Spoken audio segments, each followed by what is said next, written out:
আমার দায়িত্ব হচ্ছে এই ঘরটা ঝাঁটটা দেওয়া। আজকে খুব হাওয়াও ছেড়েছে, তোমাদেরকে আমার এক্সপিরিয়েন্সটা শেয়ার করবো। গিয়েছিল এইরকমই, আমি ফ্ল্যাটে ঢুকেছিলাম, এখান থেকে বৃষ্টি শুরু হয়ে গিয়েছিল এবং প্রচন্ড বাজ পড়ছিল এবং সেই বাজের আওয়াজগুলো সাংঘাতিক ছিল, সাংঘাতিক। ও এখানে না কানে আঙুল দিয়ে ও বসেছিল, শুয়েছিল রাদার। সেই সময় তোমরা ভাবতে পারবে না, একটা বিভৎস আওয়াজ এলো, বিভৎস আওয়াজ।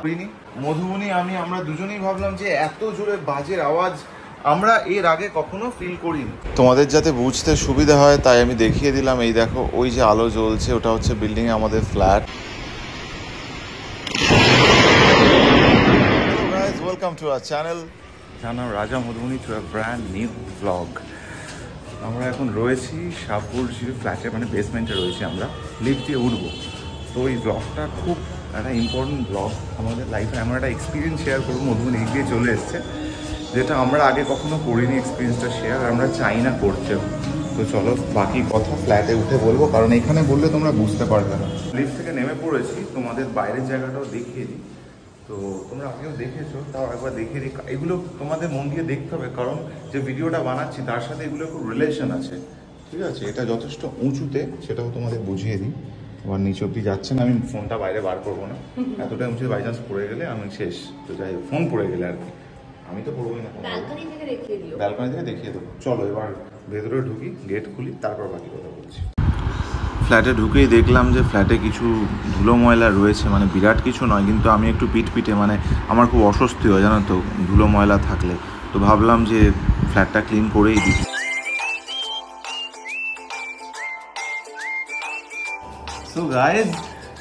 সো গাইজ আমাদের এখানে সব কাজকর্ম ভাগ করা আছে। মানে আমার দায়িত্ব হচ্ছে এই ঘরটা ঝাঁটটা দেওয়া। এখানে আমাদের কোনো ডোমেস্টিক হেল্প নেই। আর মধুবনীর হচ্ছে কিচেন, রান্নাঘরে, মানে রান্না বান্না, বাসন ধোয়া, এই পুরো বিষয়টা। পর্দাটা নতুন আমরা নিয়েছি, সেটা তোমাদের দেখিয়ে দিলাম। এটা তোমরা ইউজ করতে পারো। এটাতে না প্রচন্ড ঠান্ডা থাকে জানো তো। তো দাঁড়া বাবা, সর আঙুলে লেগে যাবে। আজকে খুব হাওয়াও ছেড়েছে, তো হাওয়াও দিচ্ছে। এনিওয়ে, তো রুমগুলো একটু দেখে নাও। আগে দেখেছো, তাও একবার দেখিয়ে দিই। এটা রুম, যারা আগের ভিডিও দেখোনি রুমগুলো দেখিয়ে দিই। এইবার তোমাদেরকে আমার এক্সপিরিয়েন্সটা শেয়ার করবো। গাইজ এবার আমাদের চলে যেতে হবে ওই দিনটা, একটা স্পেশাল দিনের কথা বলছি, যে এক্সপিরিয়েন্সটা বলছি, সেটা আমরা চাই না যে তোমরা কখনো এরকম একটা এক্সপিরিয়েন্স তোমাদের লাইফে হোক। তো সেরকমই একটা দিন, সেটা হচ্ছে আইপিএল এর ফাইনালের দিন, যেদিন আরসিবি বিরাট কোহলিরা চ্যাম্পিয়ন হয়েছিল। আমার এখনো মনে আছে, আমার একটু তাড়াতাড়ি প্যাক আপ হয়ে গিয়েছিল, ব্যাগটা রাখি তার আগে তাড়াতাড়ি প্যাক আপ হয়ে গিয়েছিল। এইরকমই আমি ফ্ল্যাটে ঢুকেছিলাম, মধুবনী আর ছেলে রুমের ভেতরে ছিল, আর এইখানে টিভিটা চলছিল। তো আমি ঢুকলাম, ঢুকে এখানে আমি ডিনার করেছি। ডিনার করে আমি ছেলের সাথে খেলেছি, আরসিবি জিতেছে, ম্যাচ দেখেছি, সেটাতে আমরা যথেষ্ট সেলিব্রেট করেছি। তারপর ম্যাচটা চলাকালীন লাস্টের দিকে শুরু হয়ে গিয়েছিল বৃষ্টি। তোমাদেরকে ব্যালকনিটা দেখিয়ে দিই, তোমরা বুঝতে পারবে। এটা যথেষ্ট উঁচুতে এই ফ্ল্যাটটা, দেখো। তো এখান থেকে বৃষ্টি শুরু হয়ে গিয়েছিল এবং সেদিন প্রচুর বাজ পড়ছিল, প্রচণ্ড বাজ পড়ছিল এবং সেই বাজের আওয়াজগুলো সাংঘাতিক ছিল, সাংঘাতিক, মানে অন্য লেভেলের। তো ফর অবভিয়াস রিজন আমাদেরও, কারণ এইরকম এত উঁচুতে হাই রাইজে যে বাজের আওয়াজ এরকম হতে পারে, যে এইরকম একটা ভয়াবহ অভিজ্ঞতা হবে আমরা নিজেরাও বুঝিনি। তো কেশব ভয় পাচ্ছিল সেদিন। তুমি ভয় পাচ্ছিলে তো? বাজ পড়ছিল যেদিন, ও এখানে না কানে আঙুল দিয়ে ও বসেছিল, শুয়েছিল রাদার।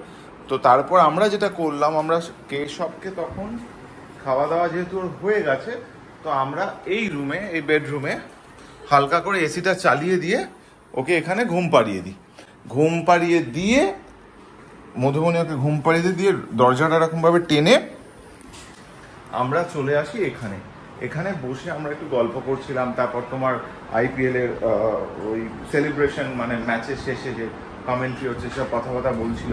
তারপর মাঝে যেটা হলো সেটা হচ্ছে বৃষ্টি পড়ার জন্য এই কানেকশনটা টিভির বন্ধ হয়ে গেল। তারপর আমরা নিজেরাই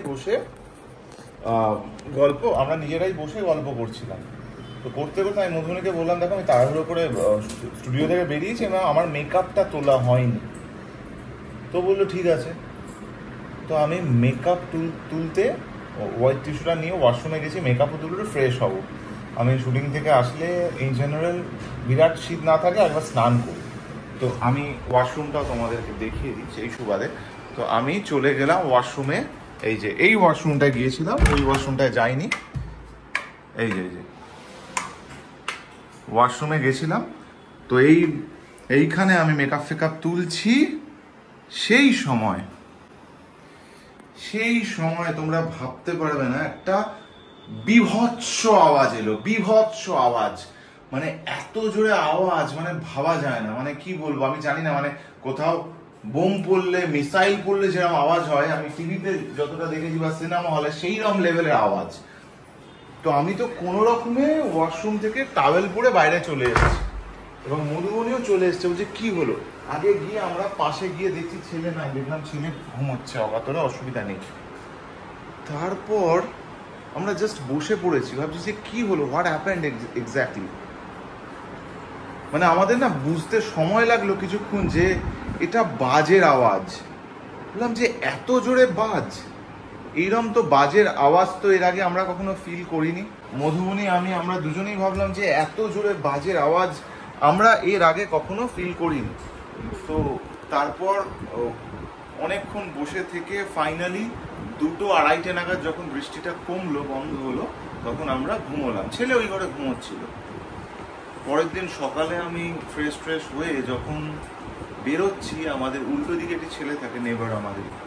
তো ও আমাকে বললো যে দাদা আপকো পাতা হ্যায় কাল রাত কো ক্যা হুয়া থা? আমি বললাম নেই।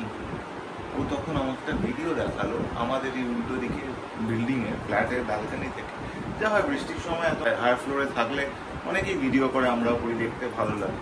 তো সেই জায়গা থেকে ও ভিডিও করছিল ছেলেটি, আমাদের বিল্ডিং এর জাস্ট গায়ে বাজটা পড়েছে। তোমাদের যাতে বুঝতে সুবিধা হয় তাই আমি দেখিয়ে দিলাম। এই দেখো ওই যে আলো জ্বলছে, ওটা হচ্ছে বিল্ডিং এ আমাদের ফ্ল্যাট, আর বাজটা ঠিক কোথায় পড়েছে সেই ভিডিওটা তোমরা এক্ষুনি দেখতে পাবে।